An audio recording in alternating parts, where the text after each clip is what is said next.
pertama, meningkatkan rasa kecintaan kita kepada junjungan kita Nabi besar Muhammad SAW.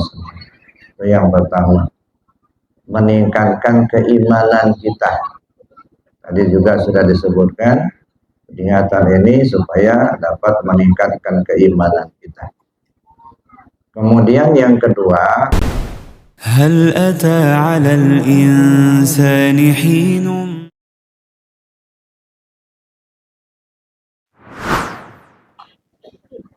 asyhadu an la ilaha illallah wahdahu la syarikalah wa asyhadu anna Muhammadan abduhu wa rasuluh la nabiyya ba'dah. Allahumma salli ala sayyidina Muhammad wa ala alihi wa ashabihi ajma'in. Qala Allah ta'ala fil Qur'anil Karim, a'udzu billahi minasy syaithanir rajim. Bismillahirrahmanirrahim. Laqad kana lakum fi Rasulillahi uswatun hasanah liman kana yarjullaha wal yawmal akhir wa dzakarallaha katsiran. Wa qala an-nabiy sallallahu alaihi wasallam, bu'itsu li utammima makarimal akhlaq.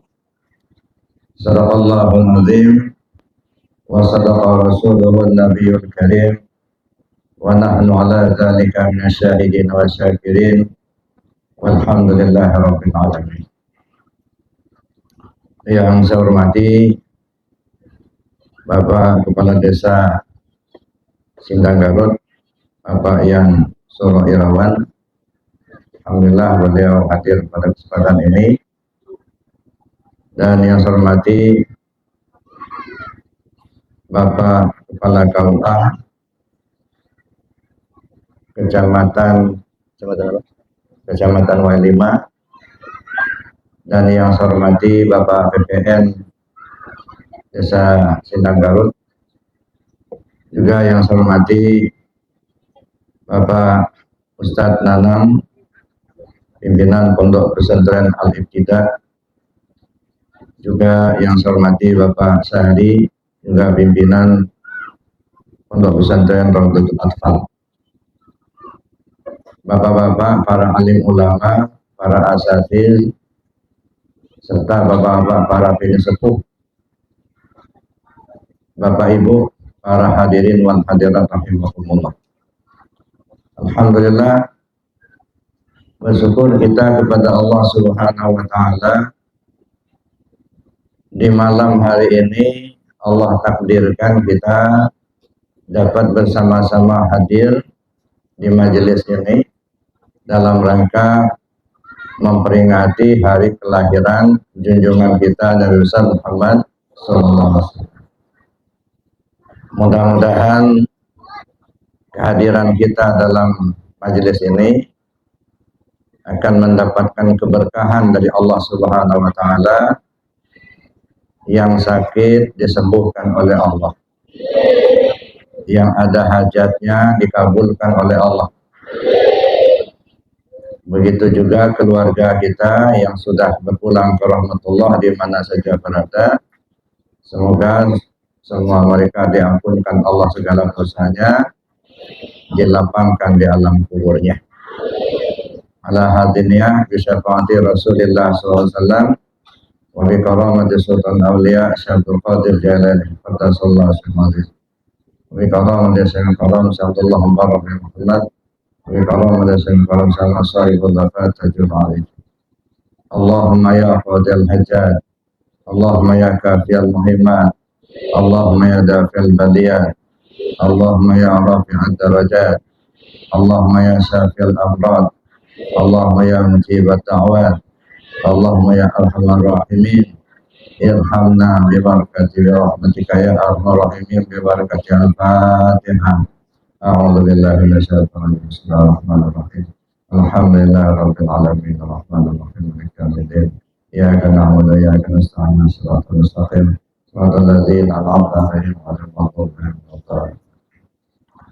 Alhamdulillah, saya banyak ucapkan terima kasih kepada panitia yang sudah menghubungi saya sehingga pada malam hari ini Allah takdirkan kita dapat bertemu di majelis ini. Perkenalkan dulu karena saya terus terang aja baru sekali ini ke tempat ini. Tadi berangkatnya sudah hampir maghrib tadi. Saya pikir agak terlambat, tapi alhamdulillah tadi hadirnya masih agak cepat. Tadi belum banyak yang hadir. Alhamdulillah tidak terlambat. Saya dari Pondok Pesantren Arafah Lampung, Yayasan Insan Rabbani. Dan bersama saya ada Kepala SMP Arafah, Bapak Dwi Jaya Rambas, Sarjana Ekonomi, dan ada juga supir Dwi Susanto, dan beliau masih muda, cuma sudah keluarga. Pondok Pesantren Arafah, saya kenalkan dulu, itu berdiri baru tahun ketiga, baru ada SMP. Ya. Alhamdulillah siswanya yang mondok masih sedikit, baru sekitar 120 orang. Tetapi di samping pembinaan anak-anak, juga pembinaan orang tua. Karena saya diberi amanah oleh penguasa Abah Hanom dari Suryalaya untuk membina, membimbing jamaah Thariqat Qadiriyah Naqsabandiyah, khususnya Provinsi Lampung dan juga untuk wilayah Sumatera. Maka yang datang ke Pondok Arafah bukan hanya dari Lampung, ada yang dari Aceh, dari Bengkulu, dari Jambi, dari Riau, dari Malaysia, dari Kalimantan Barat. Nah, jadi banyak yang datang. Pembinaan untuk khusus orang tua itu hanya malam hari. Malam Senin fikih, malam Selasa tauhid, malam Rabu dan malam Kamis tasawuf. Masing-masing kelas 4 bulan. Jadi 4 kelas diselesaikan selama 1,5 tahun. Bapak Ibu yang saya hormati, itu sekilas tentang Pondok Pesantren Arafah. Pada malam hari ini kita hadir bersama untuk memperingati kelahiran Nabi kita Muhammad Sallallahu Alaihi Wasallam. Berbicara tentang hikmah dari peringatan Maulid Nabi ini, tidak ubahnya seperti menimba laut, ya nggak akan habis-habis, ya. Dan sungguh sangat banyak ya yang perlu kita timba, yang perlu kita contoh, kita ketahui dari junjungan kita Nabi besar Muhammad SAW. Salah satu tujuan dari peringatan ini, pertama meningkatkan rasa kecintaan kita kepada junjungan kita Nabi besar Muhammad SAW. Itu yang pertama, meningkatkan keimanan kita. Tadi juga sudah disebutkan peringatan ini supaya dapat meningkatkan keimanan kita. Kemudian yang kedua, kita ingin menelusuri ya, ajaran yang beliau sampaikan. Dan yang ketiga, momentum untuk mengevaluasi diri. Apakah ajaran yang sudah beliau sampaikan itu sudah kita laksanakan atau belum? Kalau sudah kita laksanakan, sudah sepenuhnya atau masih sedikit? Kalau masih sedikit, ya supaya kita tambah. Kalau sudah banyak, tentu kita pertahankan. Tujuannya tidak ada lain, supaya kita mendapat keselamatan hidup di dunia dan hidup di akhirat. Bapak Ibu yang saya hormati, pertama meningkatkan kecintaan kita kepada beliau. Ya. Beliau sangat mencintai kita, Bapak Ibu. Walaupun kita belum lahir, tapi sudah sering disebut-sebut beliau. Pernah satu ketika beliau bercerita dengan sahabat, saya ini, kata Rasul, sangat merindukan ikhwan saya. Terus kata sahabat, kami juga ikhwan ya Rasul. Kata Rasul, bukan, kalian bukan ikhwanku, tapi sahabatku. Terus yang ikhwan itu siapa ya Rasul? Yang ikhwanku itu umatku yang belum pernah ketemu aku tapi mereka sangat mencintai aku. Itulah ikhwanku. Mudah-mudahan kita diakui beliau sebagai ikhwannya. Amin. Allahumma amin. Begitu juga kecintaan beliau bukan hanya di dunia, sampai ke akhirat. Sudah pada masuk surga, beliau keluar dari surga untuk mencari umat. Ya. Kalau masih ada umatku yang di dalam neraka, beliau akan ambil. Beliau ingin selamatkan. Nah, oleh karenanya Bapak Ibu yang saya hormati, sudah sepantasnya kalau kita sangat mencintai beliau, karena beliau sangat juga mencintai kita. Apa buktinya kita mencintai beliau? Kata Rasulullah SAW, man ahabba bahwa aksaru zikru. Siapa orang mencintai sesuatu, maka sesuatu itu sering disebut-sebut. Nah, jadi kalau kita ingin menilai seseorang itu apa sih yang paling dia cintai, ya kita bisa lihat apa yang sering disebut. Kalau seorang suami setiap ngobrol ceritanya istrinya, itu berarti sangat mencintai istri. Kalau seorang istri yang bahan ceritanya suaminya, berarti dia mencintai suami. Atau menceritakan anaknya, tiap ngobrol anaknya yang dicerita, berarti cinta benar ya sama anaknya. Ada orang ceritanya kerjanya, jabatannya, tiap ngobrol pekerjaannya yang diceritakannya, maka berarti dia mencintai betul dengan jabatannya, pekerjaannya itu. Jadi kita lihat mana yang lebih sering diucapkan, mana yang lebih sering disebut, itulah yang paling dicintainya. Nah, kita, apa buktinya kita mencintai junjungan kita Nabi Muhammad SAW? Sering disebut namanya.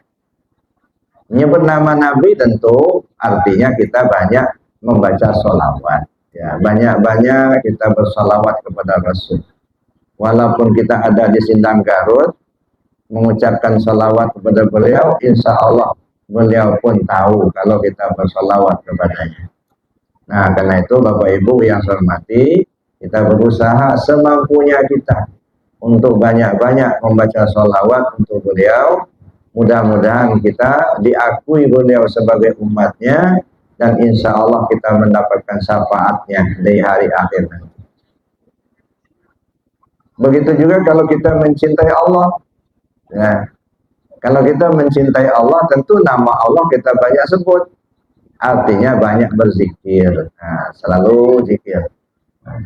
Bapak Ibu yang saya hormati, kenapa kita harus meningkatkan iman kita kepada Allah dan Rasul? Ya.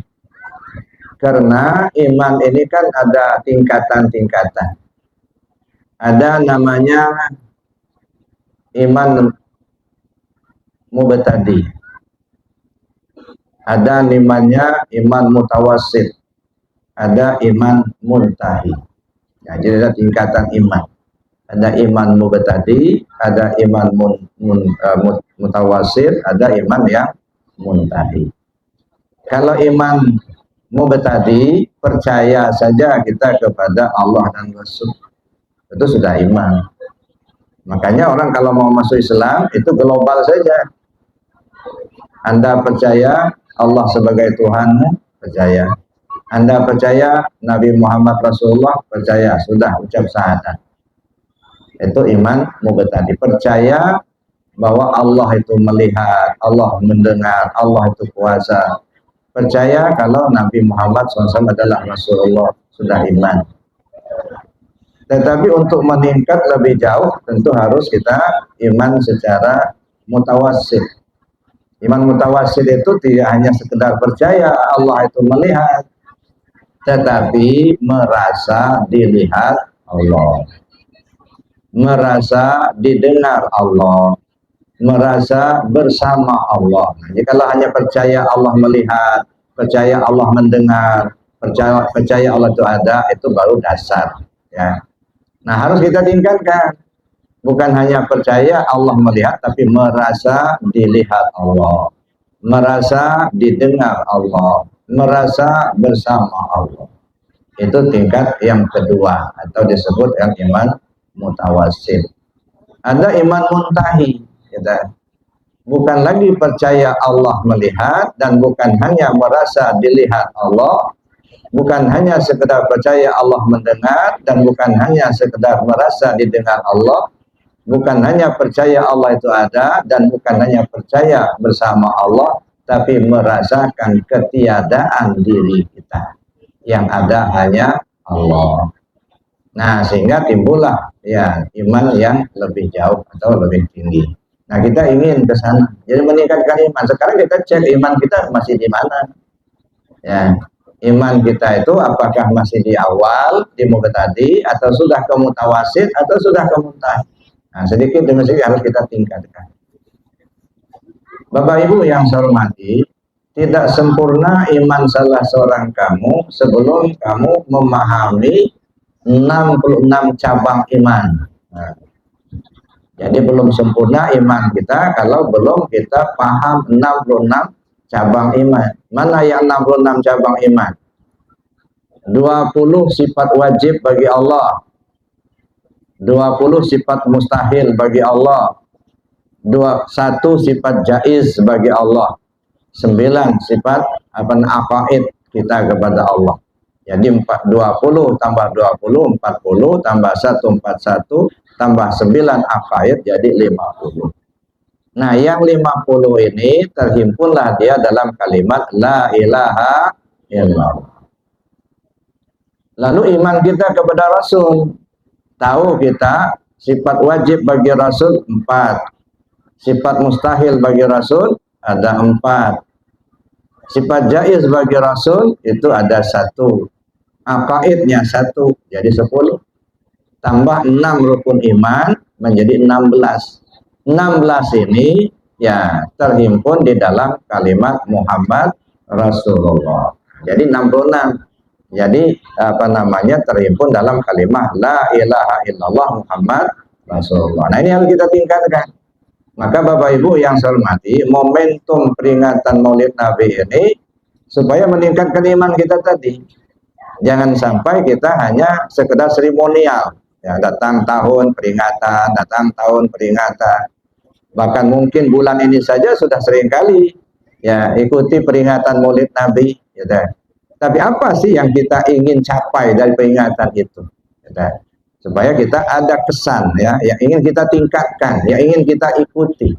Bapak Ibu yang saya hormati, meningkatkan iman dan takwa kita kepada Allah. Nah, itu nggak gampang ya. Meningkatkan ketakwaan kita kepada Allah. Bagaimana cara meningkatkan ketakwaan kita kepada Allah? Tentu meningkatkan kualitas dan kuantitas ibadah. Ya, meningkat takwa kita, kuantitas ibadahnya meningkat. Kalau tadinya cuma sholat 5 waktu saja, ditambah sholat sunatnya. Ya, kalau tadinya kurang sholat tahajudnya, diperbanyak sholat tahajudnya. Kalau tadi nggak pernah sholat duha, sudah peringatan Maulid Nabi, laksanakan sholat duha. Itu kuantitasnya. Nah, lalu kita tingkatkan kualitas ilmunya tentang ibadah itu. Ya, so ibadah ini ya tentu ada yang syariat, ada yang hakikat. Begitu juga Bapak Ibu yang saya hormati, pengenalan kita kepada Nabi kita Muhammad SAW itu ada pengenalan secara pribadi beliau, ada pengenalan secara ajaran beliau. Nah, ini kita pahami lebih jauh. Mengenali sosok Muhammad itu tentu kita lihat secara zahir dan batin. Ya, Rasulullah secara lahiriah adalah junjungan kita Nabi Muhammad Sallallahu Alaihi Wasallam yang lahir di kota Mekah, dimakamkan di kota Madinah. Ayahnya Abdullah, ibunya Siti Aminah. Itu mengenal beliau sosok lahirnya. Tapi sosok batinnya, sudahkah kita mengenal mana yang Muhammad batin? Ya, makanya Bapak Ibu yang saya hormati, pada ayat yang dibaca di awal tadi, laqad kana lakum fi Rasulillahi uswatun hasanah. Sungguh pada diri Rasul itu ada contoh tauladan yang baik buat kalian. Buat siapa? Liman kana yarjullah bagi siapa yang ingin kembali kepada Allah, bagi siapa orang yang ingin usul kepada Allah. Satu. Yang kedua, bagi siapa orang yang ingin selamat di hari akhir. Dan yang ketiga, bagi siapa orang yang ingin zikir banyak. Nah, beliau contohnya. Pertama, beliau contoh ya bagi kita semua kalau ingin kembali kepada Allah. Nah, saya kan nggak tahu persis ibu-ibu mau kembali ke Allah apa enggak? Mau enggak? Benar. Mau cepat apa melambat? Lambat. Kenapa harus lambat? Kalau cepat aja gimana? Sebab kalau sudah kembali ke Allah itu kan ada namanya apa ya? Almarhumah. Ya kan? Kalau bapak-bapak almarhum. Kalau saya doakan mudah-mudahan ibu-ibu cepat almarhumah. Amin. Enggak mau. Kalau begitu ibu-ibu doakan aja bapak-bapak. Mudah-mudahan bapak-bapaknya cepat almarhum. Jangan juga, anak masih kecil. Nah, kenapa tidak mau, Bu? Karena pemahaman ibu-ibu, bapak-bapak, kalau sudah kembali ke Allah itu mati kan? Ya kan? Makanya nggak mau ngedoain. Kalau saya baca Bismillahirrahmanirrahim, artinya apa? Dengan nama Allah yang Maha Pengasih lagi Maha Penyayang. Rahim itu penyayang. Ibu-ibu yang disayangi bahasa Arabnya almarhumah. Bapak-bapak yang disayangi bahasa Arabnya almarhum. Ibu-ibu mau disayangi apa enggak? Mau. Bahasa Arabnya apa tadi? Almarhumah kan?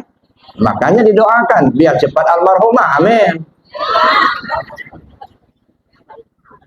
Nah, ini kayaknya belum nyambung. Nah, jadi begini Bapak Ibu, mati itu tidak jaminan kembali ke Allah. Nah, ya. Nabi SAW mengatakan, Inna lillahi ibadan jasadu fil ardi wa ruhuhu tahtal arsi. Allah punya banyak hamba yang jasadnya lagi di bumi, tapi ruhnya sudah ke aras. Ini namanya sudah kembali tapi belum pulang. Nah, maunya kita begitu. Kembali ke Allah itu bukan mati. Mati itu batas waktu untuk kembali kepada Allah. Kapan kita kembali ke Allah? Mulai lahir sampai mati. Jadi mati itu batas waktu untuk kembali ke Allah. Kalau sampai mati tidak kembali ke Allah, sampai akhirat nggak bakal balik. Nggak kenal Allah di dunia ini sampai mati, di akhirat nggak bakal kenal. Jadi kalau mau kembali ke Allah sekarang sebelum kematian datang. Ya. Apanya yang kembali ke Allah itu? Ini maaf Bapak Ibu kalau kajinya sudah agak ke dalam ya. Diri kita ini ada 4 lapis. Ya. Lapis pertama namanya tubuh. Lapis kedua namanya hati. Lapis ketiga namanya nyawa. Lapis keempat namanya rahasia diri. Jadi semua kita 4 lapis itulah. Kalau bahasa tasawufnya, lapis pertama disebut ayan kharajiyah, itu tubuh yang kasar ini. Yang kedua nyawa disebut ayan sabitah. Yang ketiga hati disebut wujud yang am namanya. Yang keempat rahasia diri namanya wujud muhad. Jadi 4 lapis diri kita inilah yang harus kembali ke Allah. Tubuh kembali ke Allah, hati kembali ke Allah, nyawa kembali ke Allah, rahasia diri kembali kepada Allah. Apa artinya tubuh kembali ke Allah? Aktivitas kehidupan keseharian mengacu kepada aturan Allah dan Rasul. Yang halal ambil, yang haram buang. Perintah laksanakan, larangan tinggalkan. Kalau itu sudah kita lakukan dalam kehidupan kita sehari-hari, itu namanya tubuh sudah kembali ke Allah. Kalau masih maling, ya judi, sholat enggak, ya puasa Ramadan, dia makan siang, gitu ya. Nah, itu tubuh aja belum balik. Makanya orang tua-tua kita, ya, selesaikan syariatnya dulu, artinya pekerjaan tubuh. Ya, pekerjaan tubuh itu dulu. Ya, mana yang perintah laksanakan, mana yang dilarang tinggalkan. Yang halal ambil, yang haram buang. Cuman kadang-kadang orang berpikir, jangankan cari yang halal, cari yang haram ya susah. Nah, ujung-ujungnya itu tadi halal haram hantam aja. Yang penting dapat. Nah, jadi begitu Bapak Ibu yang saya hormati. Yang pertama, tubuh kembali kepada Allah. Apa arti tubuh kembali pada Allah? Aktivitas kehidupan kita mengacu kepada aturan Allah dan Rasul. Itu yang namanya syariat. Jadi yang namanya syariat itu apa?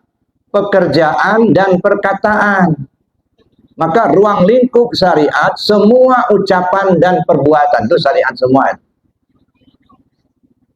Nah, kalau kita ngaji, maka saya sampaikan, dimanapun kita belajar, kepada siapapun kita belajar, berapapun lamanya kita belajar. Kalau yang kita pelajari itu menyangkut sah, batal, halal, haram, dosa, pahala, itu syariat semua. Jadi yang nama syariat itu ruang lingkupnya semua ucapan dan perbuatan. Itu syariat. Nah, kalau kita bicara syariat, ya nggak keluar dari situ. Sah, batal, halal, haram, dosa, pahala, surga, neraka. Ada. Itu syariat. Nah, kalau ini sudah selesai, artinya kita sudah lakoni itu dalam kehidupan kita. Maling tak pernah, judi tak pernah, itu ya. Sholat kita laksanakan, perintah puasa kita lakukan. Pokoknya apa yang diperintah laksanakan, apa yang dilarang tinggalkan. Itu sudah selesai. Alhamdulillah. Tinggal pertahankan itu. Ya. Tapi kalau sholatnya jarang, puasa Ramadan enggak, malin jojong, judi iya, entah judi online lah. Terus ya, butuh aja belum balik. Ya, bagaimana membenahi hati? Nah, kalau tubuh sudah kembali ke Allah, masuk kedua, hati kembali ke Allah. Bagaimana hati kembali kepada Allah? Terpaut hati hanya kepada Allah saja. Tak tersangkut lagi hati itu dengan apa dan siapa, kecuali kepada Allah saja. Nggak nyangkut ke duit, nggak nyangkut ke harta, nggak nyangkut ke makhluk, nggak nyangkut pujian, nggak nyangkut ke pahala, nggak nyangkut ke surga, nggak. Tersangkut hanya kepada Allah. Ilahi anta maksudi. Ya Allah, kau yang kutuju. Aku nggak nuju-nuju yang lain enggak. Hanya Allah yang dituju. Nah, kalau hati sudah tersangkut hanya kepada Allah, itu namanya hati yang sudah kembali ke Allah. Nah, kedua, kalau itu sudah selesai, nah tinggal naik yang ketiga, gitu ya. Itu namanya kembali ke Allah. Maka saya katakan tadi, jangan dibayangkan kembali ke Allah itu mati.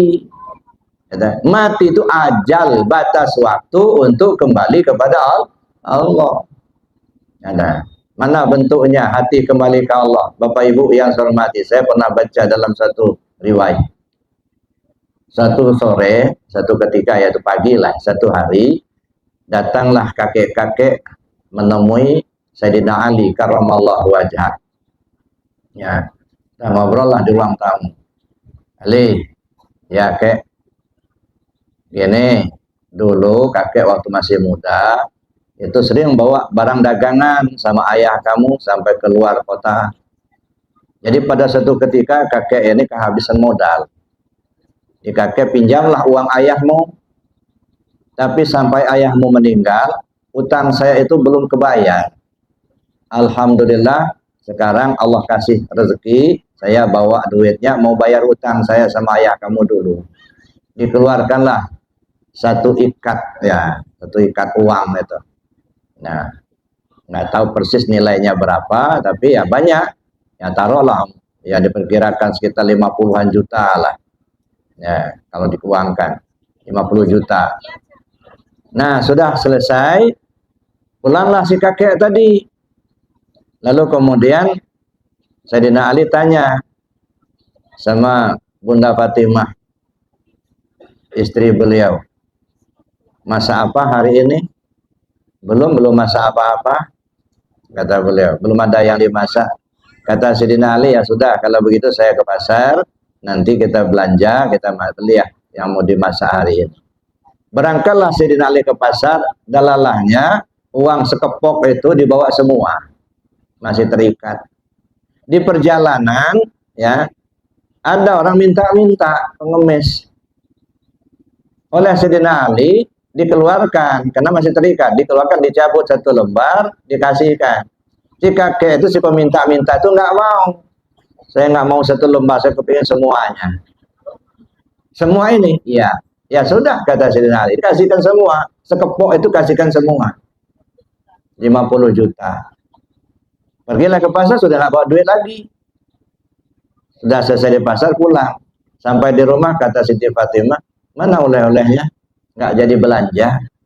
Kenapa nggak jadi belanja? Tadi di jalan ada orang minta-minta, saya kasih selembar, dia nggak mau. Dia minta semua, ya sudah saya kasihkan semua. Apa jawab Siti Fatimah? Alhamdulillah, Allah mengekalkan rezeki kita. Alhamdulillah, Allah mengekalkan rezeki kita. Nah, kalau ibu-ibu begitu, umpamanya suaminya bawa duit semua, itu hana-hananya itulah duitnya. Ya, ada orang minta dikasihkan semua. Pulang, ibu tanya pada suaminya, mana oleh-oleh belanja? Nggak jadi belanja, duit saya kasihkan semua sama orang. Kira-kira ngomong apa?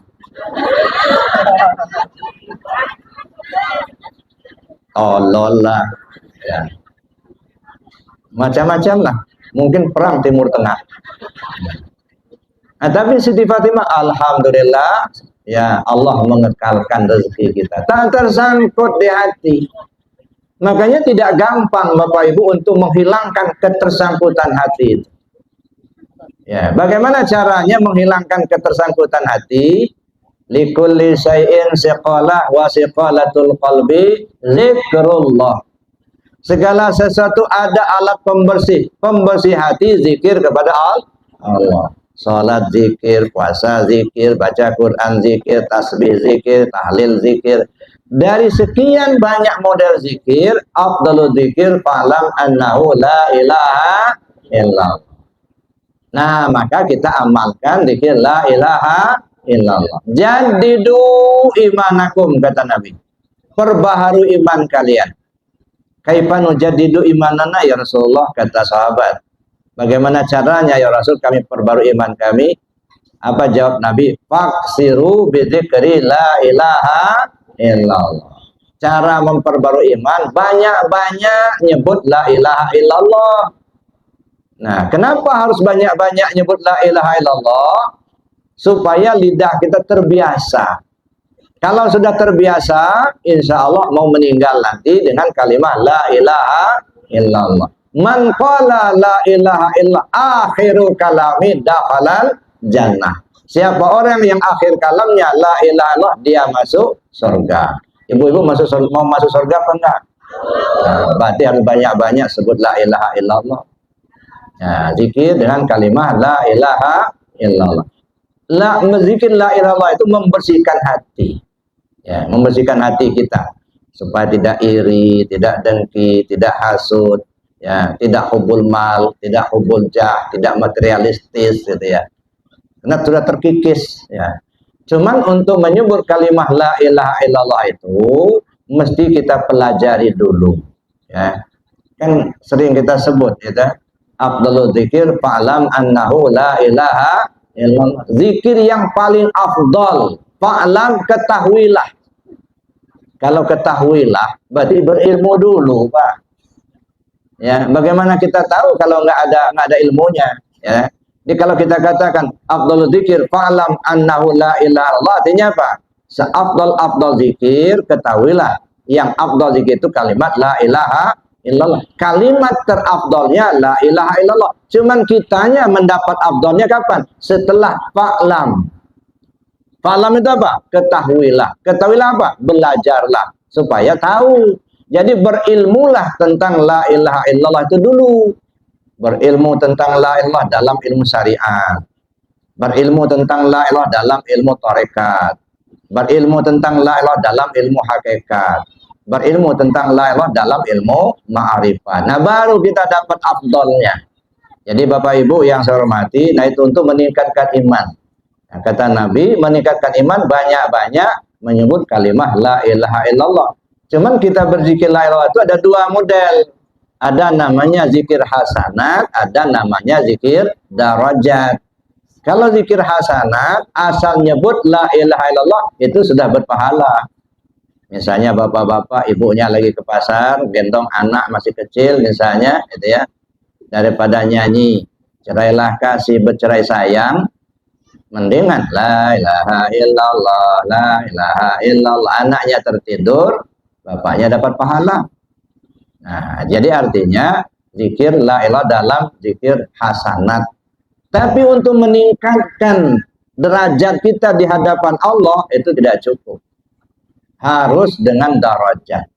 Bagaimana dengan derajat? Belajar dulu cara zikirnya. Belajar cara zikir dalam bahasa tarekat, talqin zikir. Nah, talqin zikir dulu. Belajar dulu cara zikirnya. Kepada siapa kita talqin zikir? Kepada ahlu talqin. Kepada orang yang memang diberi amanah untuk mengajarkan itu. Sehingga amalia zikir la ilallah kita itu bersanad. Bapak ngamalkan la ilallah itu belajarnya dari mana? Oh, dari si A. Si A belajar dari mana? Dari si B.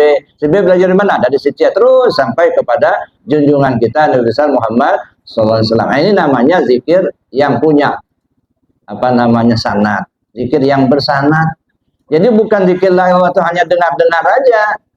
Dengar-dengar orang ceramah, dengar-dengar kita orang ngomong la ilallah atau kita baca buku, enggak cukup, Pak. Harus kita ambil langsung dari ahlut talqin. Ya, belajar zikir gitu ya. Supaya apa? Supaya hatinya bersih. Nah, ibu-ibu, bapak-bapak mau nggak hatinya bersih? Nah, untuk bersihkan hati pakai apa? Zikir. Untuk mengamalkan zikir, belajar zikir namanya talqin zikir. Mau talqin zikir apa enggak? Nah, kan gitu ya. Nah, jadi talqin zikir itu artinya belajar cara berzikir dan kita mengamalkannya ada sanadnya.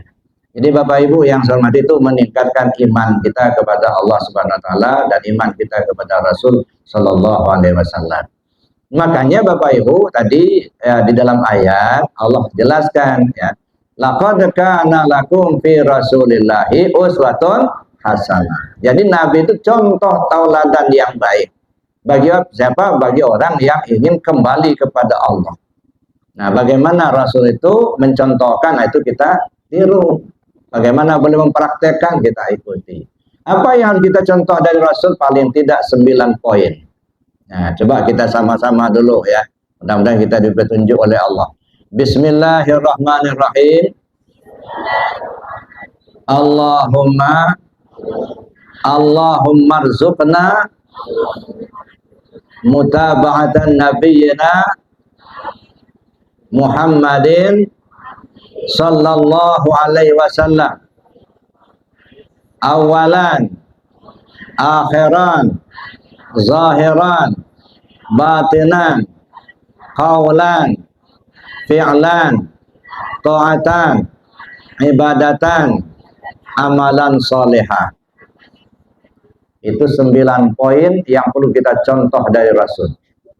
Awalan akhiran zahiran batinan qaulan, fi'lan, ta'atan, ibadatan, amalan, soleha. 4 yang pertama urusan ke dalam. Ya, awalan, akhiran, zahiran, batinan itu urusan ke dalam. Ilmunya ilmu tasawuf, ilmunya ilmu tarekat, ilmunya ilmu hakikat. Nah, maka kita perlu belajar hakikat. Jadi kita mengenal Nabi kita Muhammad SAW. Kita perlu tahu, kenal secara lahiriah dan kenal secara batiniah. Nah, secara lahiriahnya apa? Nabi kita sebagai Rasul Allah khataman nabiyyin. Maka Muhammadun aba ahadim mirijalikum walakin Rasulullah wa khataman nabiyyin. Muhammad itu bukanlah bapak dari seorang laki-laki di antara kamu. Tapi dia adalah Rasul Allah dan penutup semua Nabi. Artinya apa? Ketika kita melihat Muhammad bin Abdullah jangan dilihat dia sebagai manusia biasa, tapi lihatlah dia sebagai Rasul Allah. Nah, kalau kita memandang beliau sebagai Rasul Allah, apapun yang beliau ucapkan, kita ikuti. Apapun yang beliau perbuat, kita contoh. Sebab tidak mungkin beliau akan mengatakan sesuatu yang bukan dari Allah. Wa ma yantiqu 'anil hawa in huwa illa wahyun yuha. Apa yang diucapkannya juga wahyu Allah juga. Ya dah. Oleh karenanya Bapak Ibu yang saya hormati, kita perlu mencontoh beliau. Yang pertama ini, awalan, akhiran, zahiran dan batinan. Awal Muhammad, apa awal Muhammad? Rabbani. Akhir Muhammad nurani. Zahir Muhammad jasmani. Batin Muhammad ruhani. Nah, ini urusan ke dalam, urusan tasawuf. Maka mutlak harus belajar tasawuf. Ya. Kadang-kadang orang kan ya menghalang-halangi, jangan belajar tasawuf, itu bid'ah. Jangan belajar tarekat, nanti gila. Itu aja isi otaknya itu. Gila, bid'ah, gila, bid'ah. Makanya orang nggak mau belajar tarekat, nggak mau belajar tasawuf. Kenapa? So isi otaknya dua itu, gila sama bid'ah. Padahal banyak betul orang gila di pasar nggak pernah belajar tasawuf. Ya, banyak yang belajar tasawuf nggak gila nggak. Jadi kita dibodoh-bodohin, ya dah. Oleh karenanya Bapak Ibu yang saya hormati, mutlak harus dikaji ke dalam. Hakikat mesti. Syariat tanpa hakikat tidak ubahnya seperti bangkai, mayat. Ya, ada tubuh tak bernyawa. Syariat tanpa hakikat ada tubuh tak bernyawa. Ya, kalau tubuh tidak bernyawa, secantik apapun dia, ya nggak bisa kita manfaatkan. Contohnya begini, ya, ada seorang gadis, ya, seorang gadis ini cantik benar, rambut sebahu, kulit bagaikan kapas, putih bersih, alis bagai semut beriring, betisnya kayak pauh di layang, masa tinggi semampai, cuman nggak ada ruhnya, nggak ada nyawanya. Ada satu di sampingnya, masih gadis juga, gemuk, pendek, hitam, cuman ada ruhnya. Nah, kalau bapak-bapak suruh milih yang mana? Milih yang cantik, yang tinggi semampai, rambut sebahu, betisnya seperti pauh di layang, alis bagai semut beriring, cuman nggak ada ruhnya. Boneka. Mau diapain? Disuruh-suruh nggak bisa, nggak ada ruhnya. Tapi yang satu gemuk pendek hitam, cuma ada ruhnya. Mendingan itu bisa disuruh-suruh. Nah, ini Bapak Ibu, itulah gambarannya. Artinya ruh itulah yang membuat ya jasad ini punya nilai. Ya. Kalau yang kelihatan ini, maaf Bapak Ibu, ya, yang cantik-cantik, yang tampan-tampan ini, yang kelihatan zahirnya, ini casingnya.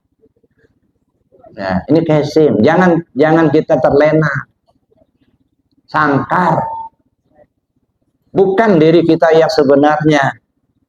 Mana diri kita yang sebenarnya? Ya ruh itulah. Ruh kita itulah diri kita yang sesungguhnya. Kalau ini mah sangkar. Cuman banyak yang tertipu, Pak. Ya. Lebih mengutamakan sangkar ketimbang penghuni sangkar. Ada dulu, Pak, orang Cina, ya, beli burung perkutut 500 juta. Tapi juara nasional. Sangkarnya jelek. Kok mau beli? Dia beli burungnya, bukan beli sangkar. Tapi ada orang beli sangkarnya, burungnya nggak bunyi. Ya, apalah artinya sangkar yang bagus kalau burungnya nggak ngutut? Iya. Oleh karena itu Bapak Ibu yang saya hormati, jangan terlena. Sangkar perlu kita rawat. Karena itu pakaian kita di dunia.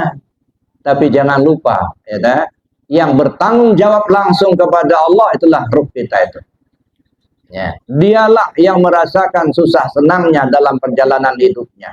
Dialah yang akan diminta pertanggung jawab langsung oleh Allah. Karena ruh kita itulah yang pernah ketemu Allah. Kalau jasad ini nggak pernah ketemu, kan? Nah, oleh karena itu Bapak Ibu yang saya hormati, kita perlu itu mengkaji lebih jauh. Maka momentum kita memperingati kelahiran Nabi kita Muhammad SAW ini kita gunakan untuk meningkatkan kualitas iman kita tadi. Jadi jangan hanya sekedar seremonial, gitu ya. Ada dulu Bapak Ibu ya, ada sepasang suami istri baru nikah. Ya. Jadi satu waktu si suami ini ngomonglah sama istrinya, "Dek, abang mau ke sawah. Ingat-ingat ya, abang di sawah, abang tidak pulang tengah hari." Maksud dia diingat-ingat, nggak pulang tengah hari supaya diantarkan nasi ke sawah. Itu maksud, cuman nggak diomongin. Cuman yang diomongin, "Dek, abang mau ke sawah, ingat-ingat ya, abang di sawah, jangan lupa." "Oh iya bang," kata si istri. Berangkatlah si suami tadi ke sawah. Sudah kerja di sawah, nyangkol begitu, ya. Lihat jam 10, istri belum datang. Jam 11 belum juga datang. Jam 12 tetangga kiri kanan sudah pada berhenti, dia belum juga berhenti karena istrinya belum datang. Sudah lewat jam 12 ditunggu-tunggu, nggak datang-datang istrinya. Perut sudah keroncongan. Marahlah si suami tadi, pulanglah dia ke rumah, langsung diterjangnya pintu. Didapatinya si istri lagi duduk di kursi goyang. Nah, sambil goyang-goyang kursi. Marah suaminya, gitu ya. "Apa enggak diingat abang di sawah? Kan sudah pesan tadi." "Sabar dulu bang, jangan marah dulu. Semenjak abang berangkat ke sawah, saya duduk di sini, nah, abang terus." "Bukan itu maksud abang. Apa? Antarkan nasi ke sawah. Kan saya ngomong, nggak pulang tengah hari. Kenapa nggak ngomong? Antarkan nasi ke sawah. Kan abang kan ngomongnya ingat-ingat abang di sawah. Nah inilah saya lagi ingat-ingat abang." Ini nggak jalan ya begini. Jadi kalau datang peringatan, kita peringati. Datang peringatan, kita peringati. Tapi apa sih yang tujuan kita? Nggak ada perubahan. Ya, berarti kita nggak dapat hasil. Ya, jangan seperti kata orang Padang. Ya. Kok malam babi minyak, kok siang babi masuk. Kalau dulu kan lampunya pakai minyak. Ya, semalam suntuk dinyalakan, habis minyak, nggak ada hasil yang kita dapatkan. Kalau siang, habis waktu dari pagi sampai sore. Nah, oleh karena itu Bapak Ibu yang saya hormati, mudah-mudahan momentum peringatan ini meningkatkan iman dan takwa kita kepada Allah dan Rasul. Jadi Bapak Ibu yang saya hormati, itu yang pertama. Jadi artinya apa? Kembali kepada Allah itu bukan mati. Ini harus saya sampaikan. Kenapa? Persepsi di masyarakat kita sampai sekarang, kalau sudah kembali ke Allah yang mati itulah. Makanya kalau ada yang meninggal, dia diumumkan di masjid selalu diawali inna lillahi wa inna ilaihi raji'un. Seolah-olah ayat itu jadi pengantar pengumuman kematian. Padahal itu peringatan keras dari Allah. Dari Allah pulang ke Allah. Kapan pulang? Sekarang. Jangan tunggu esok lusa. Nah, kalau mau pulang kembali kepada Allah. Jadi pertama tubuh kembali ke Allah, yang kedua hati kembali ke Allah, yang ketiga nyawa kembali ke Allah. Yang keempat, rahasia diri kembali kepada Allah. Nah, bagaimana caranya? Kita tanya kepada mereka yang ahlinya. Saya tidak sempat, ya nggak cukup waktu kalau saya uraikan itu nanti. Ya, tapi jelasnya 4 ini yang harus kembali kepada Allah. Nah, kita usahakan sebelum ajal tiba. Kalau sampai ajal kita tiba, tidak kembali kepada Allah, sampai akhirat nggak bakal balik. Maka nabi hadi ama wa huwa fil akhirati ama wa adalla sabila. Siapa yang buta tentang Allah di dunia sekarang ini, di akhirat pun dia buta dan akan menempuh jalan sesat. Nggak kenal Allah sekarang, di sana nggak bakal kenal. Ya, karena itu maka kita gunakanlah kesempatan yang singkat ini untuk kita bisa kembali kepada Allah dengan cepat sebelum ajal kita tiba. Ya, logikanya saja kan gini, kalau Bapak Ibu di Sindang Garut ini nggak bisa baca sama sekali, walaupun ke Mekah juga tetap saja nggak bisa baca. Walaupun ke Amerika sana tetap saja nggak bisa baca. Itulah gambarannya. Ya, kalau di sini kita nggak bisa baca, kemanapun kita pergi tetap nggak bisa baca. Nah, begitu juga gambarannya. Kalau nggak kenal Allah sekarang, di sana nggak bakal kenal. Ya, kalau nggak kembali kepada Allah sebelum ajal tiba, di sana nggak bakal kembali. Nah, ini yang perlu kita ingat, perlu saya sampaikan supaya apa? Peningkatan iman dan takwa kita kepada Allah. Mudah-mudahan selesai peringatan ini, iman kita meningkat, ibadah kita pun meningkat. Itu yang pertama, ya. Ya, maka nayarjullah, ya, maka siapa orang yang ingin kembali kepada Allah, falyamal amalan shaliha wa la yusyrik bi ibadati rabbi ahada. Maka nayarju liqa'a rabbih falyamal amalan shaliha wa la yusyrik bi ibadati rabbi ahada. Siapa orang yang ingin kembali berjumpa kepada Allah, maka hendaklah dia beramal soleh. Jangan persekutukan Allah itu dengan suatu apapun juga. Syirik itu Bapak Ibu, ya, ada dua macam. Pertama namanya syirik jali. Syirik jali itu syirik terang-terangan. Nyembah patung, nyembah matahari, itu syirik yang nyata. Kata Rasul, saya tidak khawatir kalau syirik yang satu ini. Kenapa? Itu sudah nyata, sudah kelihatan. Insya Allah kita akan terhindar. Tapi banyak yang terjerumus syirik khafi. Syirik yang tersembunyi di dalam hati. Ya, kan? Rasul menggambarkan syirik khafi itu bagaikan semut hitam berjalan di atas batu hitam di malam gelap gulita. Semut hitam kecil pula, jalannya di atas batu hitam, gelap pula, enggak kelihatan sama sekali, tapi ada. Itu namanya syirik khafi. Apa itu syirik? Mendua. Ya, namanya syirik itu kan mendua. Ya, Allah melihat, kita melihat, nah itu mendua. Ya. Allah kuasa, kita juga merasa kuasa, mendua juga. Nah, makanya kita perlu kaji lebih jauh tentang tauhid supaya kita terhindar daripada syirik. Itu yang pertama, ya. Di dalam ayat yang dibaca tadi, laqad kana lakum fi Rasulillah uswatun hasanah liman kana yarjullah wal yaumal akhir, bagi yang mau selamat di hari akhir. Kapan hari akhir? Ada dua, ya, ada dua macam. Yang pertama disebut kiamat sughra, yang kedua kiamat kubro. Kiamat sughra itu apa? Hari akhir kehidupan kita, waktu mati. Di hari kematian itu namanya hari terakhir buat kita. Kalau kepingin selamat di hari akhir, contohlah junjungan kita Nabi besar Muhammad sallallahu alaihi wasallam, gitu ya. Salah satu yang beliau ajarkan, gitu ya, man qala la ilaha akhiru kalami dakhala jannah. Siapa orang yang akhir kalamnya la ilaha illallah, dia masuk surga. Nah, untuk bisa mengucap kalimat la ilaha illallah di akhir kalam itu mesti dibiasakan dulu.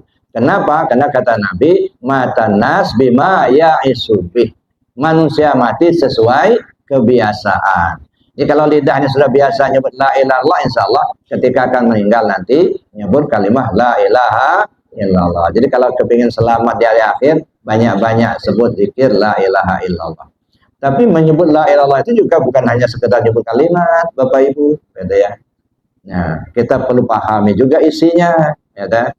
Sebab dua kalimat syahadat itu kan kalau hanya bacanya asyhadu an la ilaha illallah, asyhadu anna Muhammadar Rasulullah, itu mah bahasa Arab. Aku bersaksi tidak ada Tuhan selain Allah, aku bersaksi Muhammad utusan Allah, itu mah alih bahasanya. La ilaha illallah Muhammad Rasulullah, tak ada Tuhan selain Allah, Muhammad utusan Allah, itu mah alih bahasa. Nah, isinya apa? Nah, ini perlu kita cari isinya, apa isi dari dua kalimat syahadat tadi. Maka perlu kita bertanya kepada mereka yang ahli bidangnya. Jadi Bapak Ibu yang saya hormati, itu yang kedua. Jadi kalau ingin kita selamat di hari akhir, ya kita harus contoh junjungan kita Nabi Muhammad SAW, kita ikuti ajaran. Salah satu ajarannya adalah jaddidu imanakum bikasrati qauli la ilaha illallah. Satu, gitu ya, banyak-banyak sebut la ilallah sebelum ajal kita tiba. Yang ketiga, ya, bagi siapa orang yang ingin zikir banyak, ya, wa dzakarallaha katsira. Siapa orang yang ingin zikir banyak. Bagaimana zikir banyak? Ya, ada zikir banyak itu yang masih bisa dihitung. 70.000 masih dikit, masih bisa dihitung. 100.000 masih sedikit. Yang banyak itu enggak bisa dihitung lagi. Ya. Setiap dia melihat ingat Allah, yang dia dengar ingat Allah, nafas berhembus ingat Allah, jantung berdetak ingat Allah, enggak kehitung lagi. Nah, jadi setiap jantung berdetak, setiap nafas berhembus dia ingat Allah, setiap pandangan mata dia ingat Allah, setiap dia dengar suara dia ingat Allah. Nah, itu zikir yang banyak. Maka Bapak Ibu yang saya hormati, zikir itu kalau kita lihat ada zikir syariat, ada zikir tarekat, ada zikir hakikat, ada zikir ma'rifat. Apa zikir syariat? Ucapan. Nah, ucapan dan perbuatan. Baca Quran zikir, baca tasbih zikir, sholat pun zikir, bayar zakat juga zikir, haji pun zikir. Itu zikir syariatnya. Jadi medianya apa? Medianya tubuh yang kasar. Diperbuat dan diucapkan. Itu satu, gitu ya. Yang kedua zikir tarekat, ingat hati ke Allah. Nah, jadi ingat hati ke Allah itu zikir di dalam hati. Wazkur rabbaka fi nafsik tadarruan wa khifatan wa dunal jahri minal qawli bil ghudwi wal asal wa la takum minal ghafilin. Sebut nama Tuhanmu pakai hatimu. Ini perintah Allah. Sebut nama Allah itu pakai hati. Tadarruan wa khifatan, dengan rendah diri, rasa takut kepada Allah. Wa dunal jahri minal qawl, jangan bersuara. Cukup di hati saja. Ini namanya zikir dalam hati. Bil ghudwi wal asal, pagi, sore, siang, malam, sehat, sakit, lapang, sempit, di darat, di laut, di udara, di mana saja, kapan saja. Wala takum minal ghafilin, kamu jangan sampai lalai, kata Allah. Sedetak jantung, sehembus napas tidak ingat Allah, itu namanya lalai. Allah ingatkan, jangan lalai. Kenapa? Begitu kita lalai, iblis masuk. Kalau iblis sudah masuk, gampang tergoda kita. So, iblis itu tugasnya memang goda, Pak. Ya. Apakah kalau orang sudah taat ibadahnya, iblis sudah istirahat, sudah pensiun? Belum, Pak. Ya, walaupun kita taat ibadah, tetap saja iblis menggoda. Bapak mau kemana? Mau hadiri undangan peringatan Maulid Nabi. Oh jangan, kata iblis. Nah itu harus kita. Saya ikut sana. Ini sekali setahun ini. Akhirnya iblis tadi nggak bisa lagi nolak. Dianjurkan berangkat Pak, berangkat Bu, jangan sampai nggak berangkat. Ya dah, itu sekali setahun. Ya dah, malah berangkat. Apa dilepas? Saya bilang enggak, diikuti. Ya, sampai di arena, di tempat. Bapak kan sudah agak tua, duduklah di sini yang agak nyandar-nyandar. Nah, Ibu duduklah di sini agak gelap-gelap, kalau ngantuk kan agak kelihatan. Itu cara iblis. Jadi jangan dikira kalau orang sudah rajin ibadahnya iblis itu pensiun, bukan. So iblis itu menggoda sesuai dengan orangnya, Pak. Kalau orangnya petani, iblisnya yang ahli pertanian juga. Iya. Kalau orang pedagang, iblisnya yang ahli pedagang juga. Kalau bapaknya kepala desa, iblisnya kepala desa juga. Iya. Kalau bapaknya ulama, iblisnya ulama juga. Ya sesuai lah gitu. Maka seringkali kita tergoda. Supaya kita tidak tergoda, gimana caranya? Ingat hati kepada Allah. Pernah satu ketika Bapak Ibu, ada seorang laki-laki duduk di pintu masjid. Rasul mau masuk. Ditegur sama Rasul, jangan duduk di pintu, masuk, kalau enggak keluar. Mendengar ada suara, laki-laki itu noleh, oh Nabi yang datang. Lalu laki-laki itu ngomong, ya Muhammad, ada apa? Saya ini iblis. Iblis? Iya. Kenapa kamu duduk di pintu masjid? Dari tadi, saya ingin mengganggu orang yang sedang sholat di dalam masjid itu. Cuman terus terang, saya takut sama yang lagi tidur di sampingnya. Kata Nabi, kamu ini kok takut sama orang tidur, tapi enggak takut sama orang yang sholat, kenapa? Ya Muhammad, kalau yang tidur itu badannya saja yang terbujur, tapi hatinya ingat terus ke Allah. Takut saya, kalau saya dekat hancur saya, terbakar saya. Tapi kalau yang sholat itu badannya saja yang tunggang-tunggi itu, hatinya kemana-mana. Nah, ini makanan saya. Ini. Jadi iblis itu lebih takut orang tidur tapi hatinya zikir, ketimbang orang sholat tapi hatinya enggak zikir. Nah, jadi bagaimana supaya kita tidak tergoda? Isi hati itu dengan zikir kepada terus menerus. Nah, jadi jangan sampai keterlalaikan, kata Allah, ya. Itu yang kedua, itu zikir dengan hati. Ya. Yang ketiga ada zikir hakikat namanya, ya, dengan rasa. Ya. Ibu-ibu kalau sholat biasanya berdiri apa duduk? Berdiri. Kenapa berdiri? Karena sanggup berdiri, kan kuat, ya kan? Kakinya kuat berdiri, ya. Kuat itu dari mana Bapak Ibu dapat? Dari Allah. Berarti yang punya kuat itu siapa? Berarti punya Allah. Qudrat itu punya Allah, bukan punya kita. Sekarang kita merasa kita punya apa bukan? Masalahnya. Nah, itu satu. Ibu-ibu melihat itu pakai apa? Mata itu melihat apa enggak? Melihat. Mayat ada mata enggak? Mata mayat ngelihat enggak? Berarti bukan mata yang lihat. Kalau mata yang melihat, mestinya mata masih bisa melihat, mayat masih bisa melihat. Karena mata mayat nggak copot. Ya, nggak tahu kalau di sini, kalau orang meninggal copot nggak matanya?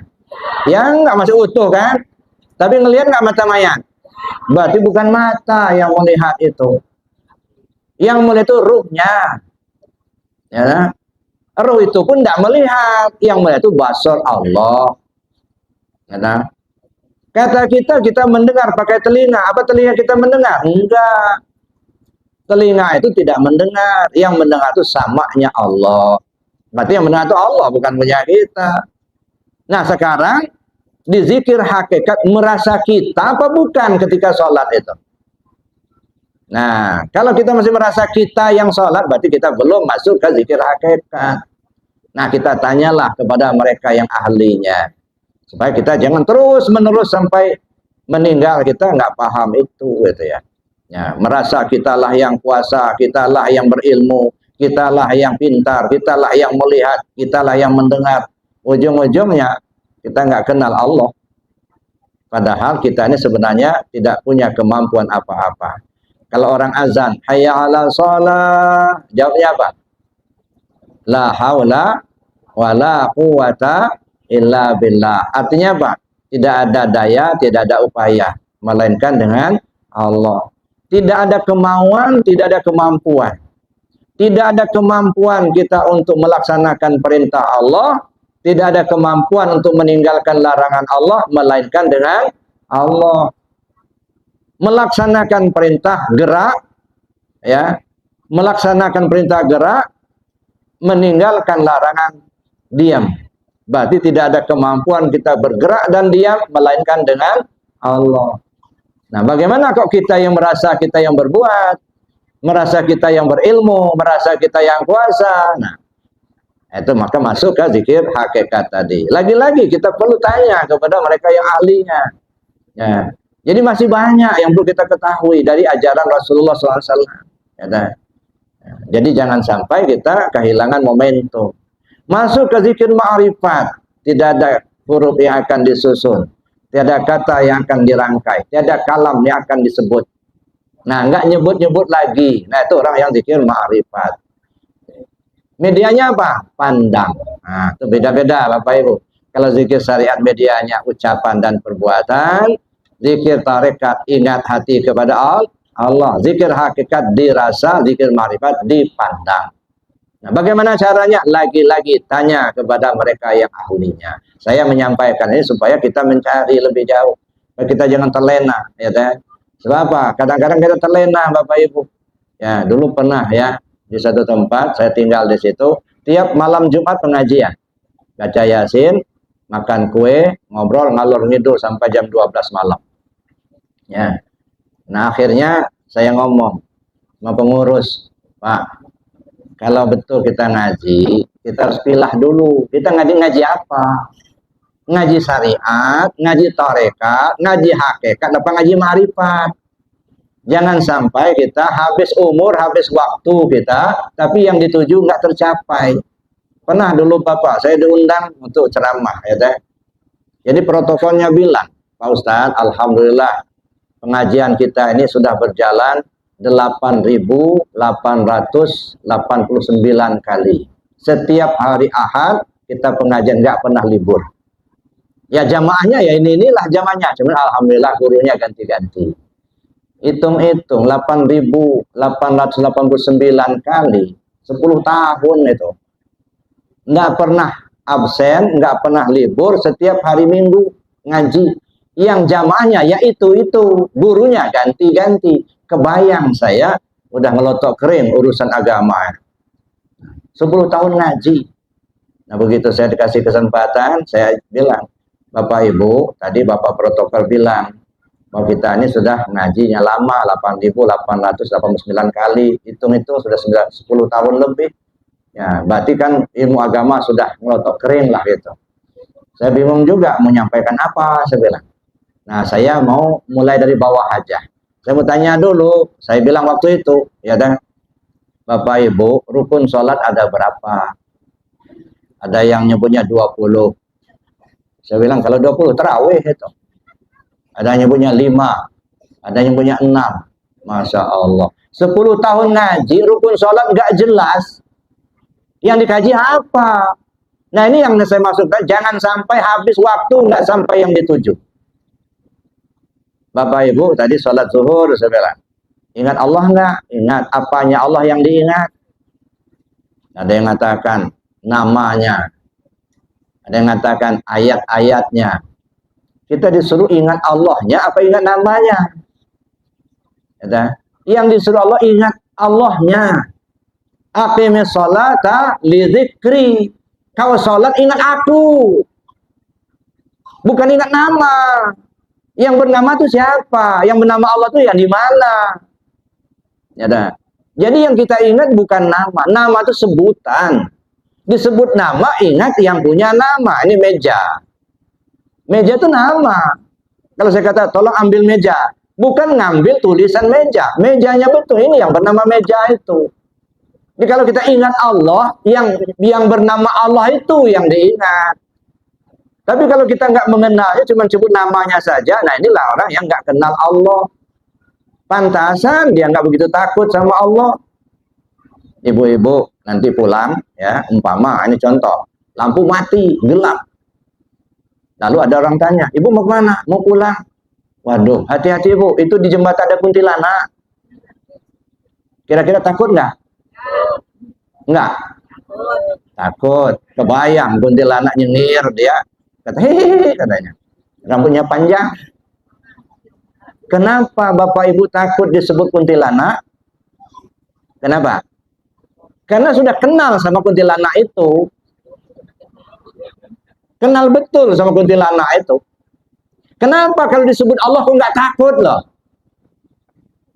Allahu Akbar, orang azan. Biasa-biasa aja, nggak ada getaran jantung, getaran hatinya mau sholat, enggak. Kenapa nggak takut? Karena nggak kenal Allah itu siapa. Tapi kalau disebut kuntilanak, tahu betul dia kuntilanak, maka dia takut. Jadi lebih kenal sama kuntilanak ketimbang sama Allah. Hati-hati Bapak Ibu. Ya, oleh karena itulah maka perlu kita ya mengkaji lebih jauh. Kenalilah Allah Tuhanmu itu. Wa fi anfusikum afala tubsirun. Dalam dirimu kenapa kau tak kenali? Kenapa kau tak lihat? Sudahkah kau bertemu dengan siapa yang ada di dirimu itu? Kau usah jauh-jauh mencari Allah itu. Ya, carilah di dirimu sendiri. Wa fi anfusikum afala tubsirun. Nanu aqrabu min hablil warid. Kami lebih hampir dari urat nadimu. Fa inama tuwallu fasama wajhullah. Kemanapun kau menghadapkan mukamu, di situ ada wajah Allah. Nah, kalau sudah kenal, maka saya katakan Allah itu nyata. Ya, lebih nyata dari matahari bagi yang paham. Allah itu gaib bagi yang nggak ngerti. Nah, inilah pangkal kita beribadah itu. Kenali dulu Allahnya itu. La yasihul ibadah illa bima'rifatil ma'bud. Tidak sah ibadah kalau tidak mengenal siapa yang dia sembah. Pantasan disuruh salat nggak mau. Orang puasa Ramadan dia enggak. Kenapa? Ya nggak kenal. Ini yang harus kita pelajari lebih dahulu. Kenali dulu Allah. Nabi Muhammad SAW mendakwahkan agama ini 13 tahun di Mekah. Urusan tauhid ini dulu. Mengenal Allah itu dulu. Belum syariatnya, belum. Setelah pindah ke Madinah, hanya 10 tahun berdakwah di situ. Di situ baru berlaku syariat. Jadi artinya apa? Ini yang utama. Ya, jangan dianggap remeh. Ya, nah, maka saya bilang tadi, kalau ibadah pun syariatnya sempurna, tapi kalau di dalamnya rusak, akan ditolak oleh Allah. Maka dua-duanya mesti kita kaji lebih jauh. Maka dalam agama ini kita kenal rukun agama itu ada 3. Islam, iman, dan ihsan. Islam itu kalau saya ibaratkan, ibarat kulit, syariat namanya. Iman itu ibarat isi, akidah namanya. Ya, ihsan itu ibarat rasa, itu ilmu tasawuf. Ya, jadi kulit, isi, dan rasa. Makanya Islam, iman, dan ihsan nggak boleh ditinggal salah satu, Pak. Harus kita ketahui semua supaya kita sampai ke tujuan. Ibarat buah tadi, kulit, isi, dan rasa. Kulit membungkus isi, isi menyimpan rasa. Pada akhirnya yang kita nikmati apa? Kulit apa rasa? Ya rasa. Ya, misalnya kita benahi kulitnya, bagus benar kulit. Kalau nggak ada isi, mau makan apa? Ya, umpamanya doren, ya dah. Itu di pasar, itu kan ada doren itu bagus benar. Tampuknya bagus, kulitnya bagus, durinya nggak ada yang lecet-lecet, enggak. Murah lagi, cuma 15.000. Besar. Begitu dibelah kosong, plastik. Nggak ada isi, mau makan apa? Ada isi kalau nggak ada rasa, nggak nikmat. Apa ini doren, badannya besar, harganya mahal, nggak ada rasa, merutu juga. Nah, tapi kecil, tapi harganya murah, tapi begitu dibuka, dimakan, rasanya enak. Enak juga ya doren ini. Harganya cuma 30.000. Jadi artinya apa? Yang dituju rasa. Bagaimana kita mendapatkan rasa? Pakai ilmu tasawuf. Makanya heran saya orang yang anti tasawuf itu, nggak akan ketemu Allah dengan sempurna, nggak kenal Allah dengan sempurna, enggak. Kalau tidak ada pakai tasawuf, ya. Allah itu laisa kamitsli syai'un, tidak dapat diumpamakan dengan sesuatu. Jangan kita berkeyakin Allah itu duduk di kursi di langit yang ketujuh, itu bermisal itu, syirik malah itu. Ya.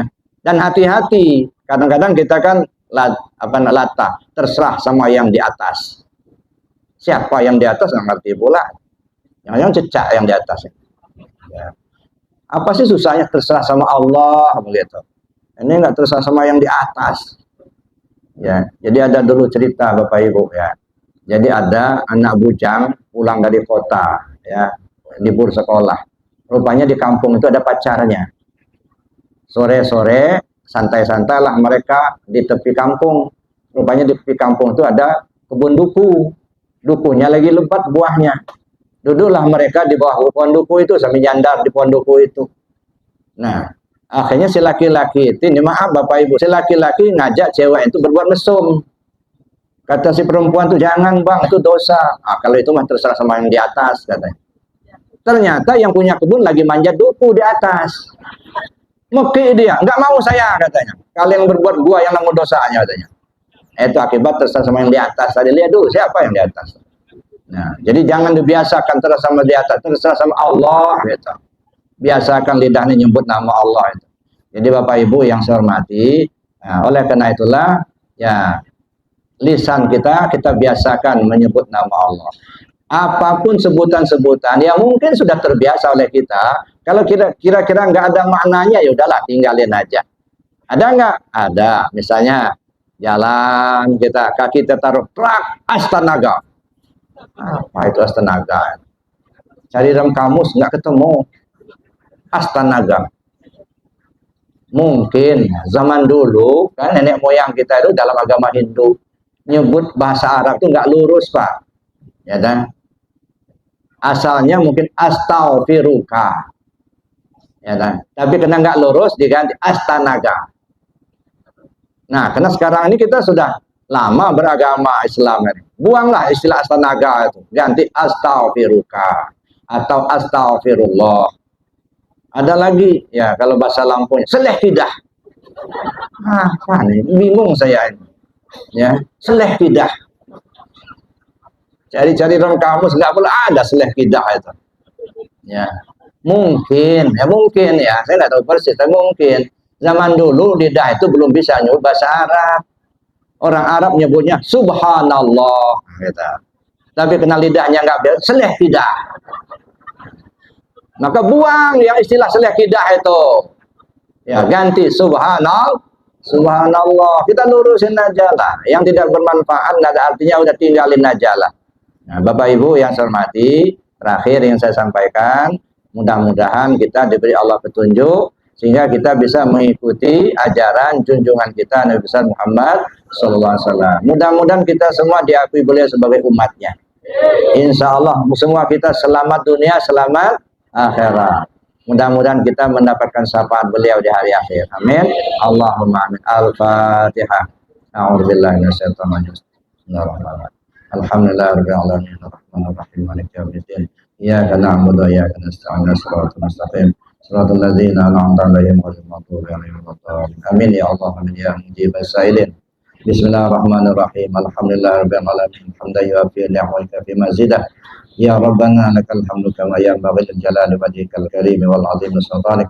Allahumma shalli ala sayyidina Muhammad salatan tunjina biha min jamil ahwali wal afat wa taqdi lana biha ya Allah jamil hajat wa tutahhiruna biha jamil sayiat wa tarfa'una biha 'indaka 'ala darajat wa tuballighuna salayati min jamil khairatil hayati wa ba'dal mamat. Innal ladzina yubay'unaka innama yubay'una Allah yadullahu fawqa aydihim wa man nakasa fa innama yankusu 'ala nafsihi wa man nawfa bima ata'ala Allah fa sayutajran 'azima. Rabbana zalamna anfusana zalman kabiran katsira wa la yaghfiru dzunubana illa anta faghfir lana ya Allah ma qaddamna wa ma akharna wa ma asrarna wa ma a'lanna wa ma asrafna wa ma anta a'lamu bihi minna antal muqaddim wa antal muakhir la ilaha illa anta ya muqallibal qulub sabbir qulubana ala dinika wa ala ta'atik. Rabbana ighfir lana dzunubana wa li abaina wa li ummahatina wa li ajdadina wa li jaddatina wa li asatizina wa li masyayikhina wa liman ahabba ilaina wa liman ahsana ilaina wa liman nawainahum minal muslimina wal muslimat wal mu'minina wal mu'minatil ahya'i minhum wal amwat. Allahumma rzuqna mutaba'atan nabiyyina Muhammadin sallallahu alaihi wasallam awalan wa akhiran wa zahiran wa batinan wa qawlan wa fi'lan wa ta'atan wa ibadatan wa amalan salihan wa 'inda.